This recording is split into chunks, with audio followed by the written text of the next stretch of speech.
What was redacted and revealed in the Mar-a-Lago search affidavit? And President Biden delivers on another campaign promise on college debt, but did it send the right message? We are joined by NBC's moderator of Meet the Press, Todd, to talk about all of this. Chuck, the Justice Department released parts of the affidavit used to search former President Trump's home. So what did we learn in this heavily redacted affidavit that might suggest this was a reasonable, even though unprecedented, search of a former president's home? Look, I found what was released in the affidavit. They laid out how much essentially deference they gave the former president with this situation. This began in May of 2021. Essentially, they gave him every chance to voluntarily do this, no matter in so many different ways. And, you know, they'd only get this incremental cooperation. They clearly knew some things that he had that he was not turning over, and they kept essentially giving him every chance in the world to do it. And he still didn't do it and did this. And it really raised this question for me, Charles, which is, why did we in the news media have to file a lawsuit to drag this out of the Justice Department? You know, what they did release to the public, I think, is something that was important for the public to learn, especially after the former president, he decided to go public that this happened. And once that happened, then it created all these questions.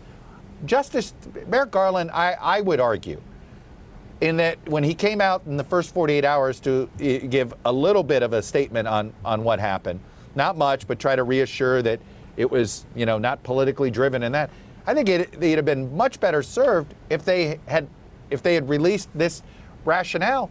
Because again, I actually think everything they released, it underscores that they basically tried to avoid this under multiple circumstances and then decided this was the only way they were going to be able to finally get these documents. So, look, I don't know why we had to have 3 weeks of this misinformation and drama when it could have been short-circuited within the first 48 hours. Well, this week we also learned President Biden moved to forgive some college debt for millions impacted by student debt. Democratic U.S. Senate candidate Mandela Barnes' response was measured, his campaign saying the plan will help, should have included technical colleges, but wants to see a middle-class tax cut. Senator Ron Johnson called it expensive, regressive, and unjust. Chuck, does this become a midterm talking point?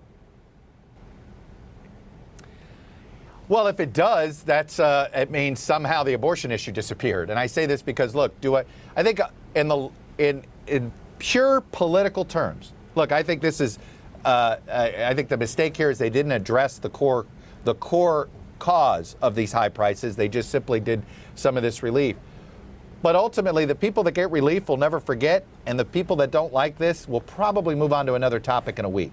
So I think, you know, I think this is a very tiny impact in some ways, specifically because I think we now see the abortion issue has done what, say, 6 months ago, this student debt issue that some Democrats were arguing why he had to do this. It was the only way you were going to get young voters interested in this election. Young voters are fired up in this election, and it has nothing to do with student debt now. It has everything to do with abortion rights. And you can watch Chuck Todd on Meet the Press Sunday mornings on TMJ4.